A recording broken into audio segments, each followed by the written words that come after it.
Palm trees swayed. The ocean breeze was warm. Laughter came easily.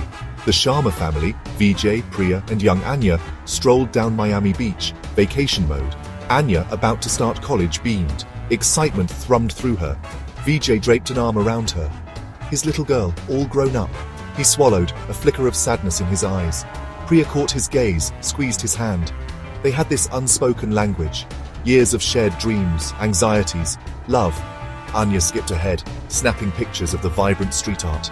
Life was good, a perfect memory to cling to. Anya wandered into a vintage bookstore drawn by its quirky charm. The scent of old paper filled her senses. She browsed, her fingers trailing spines with forgotten titles, lost in her own world. A van screeched to a halt outside. Two men emerged, faces hidden by caps pulled low. They moved with a practiced ease that spoke of experience. Dark, dangerous experience. One stood guard at the door, a silent sentinel. The other slipped inside, a shadow melting into the dimly lit aisles. Anya, oblivious, reached for a book on the top shelf. A gloved hand clamped over her mouth. Terror flooded her veins. She thrashed, muffled screams dying in her throat. The last thing she saw before darkness claimed her was a faded poster of Miami Beach, a stark contrast to the cold metallic interior of the van. Vijay's phone buzzed, an unknown number. He answered, a knot forming in his stomach. A distorted voice laced with menace sent chills down his spine. "We have your daughter. Follow instructions. No police." The call dropped. Vijay's blood ran cold. His past, buried deep, clawed its way back. He was no ordinary father. He had been RAW, India's elite intelligence agency. Years of service in the shadows, skills honed in the crucible of danger. He had hoped those days were gone. He looked at Priya, her face etched with fear. "They took Anya," he said, his voice a raspy whisper. His eyes hardened. The hunter was back. Vijay moved with a swiftness that belied his age. He contacted his old handler, a man known only as the Colonel. Favors owed, debts to be collected. The Colonel had connections, eyes and ears everywhere. Vijay needed information, fast.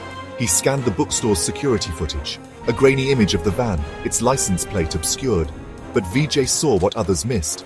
A small dent on the rear bumper. A clue. He was a bloodhound now, picking up the scent. The city, once a playground, transformed into a hunting ground. His territory.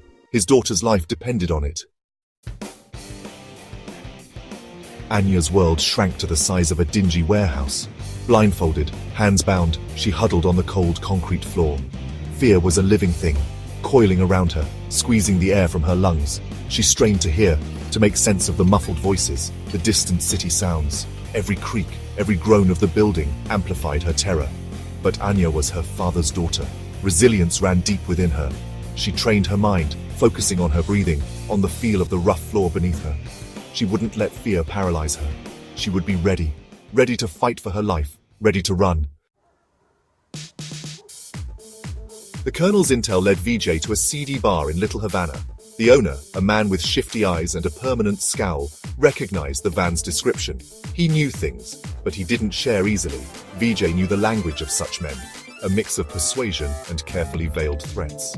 The owner cracked, revealing the kidnapper's hideout, an abandoned warehouse district near the docks. Vijay thanked him with a curt nod, his eyes cold and unforgiving. The information was bought with a promise of retribution.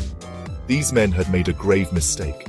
They had taken something precious from him, and Vijay would make them pay. The warehouse loomed, a dark silhouette against the twilight sky. Vijay moved like a phantom, his senses heightened, every muscle taut. He bypassed the guards, his movements fluid, silent. Years of training kicked in. He was a ghost, unseen, unheard. Inside, the air hung heavy with the stench of fear and despair. He heard Anya before he saw her, a muffled sob, his heart clenched. The kidnappers, 3 of them, huddled around a table counting money. They hadn't hurt her, not yet. Rage, primal and unrelenting, surged through Vijay. He would savor this moment, the moment he became their judge, jury and executioner.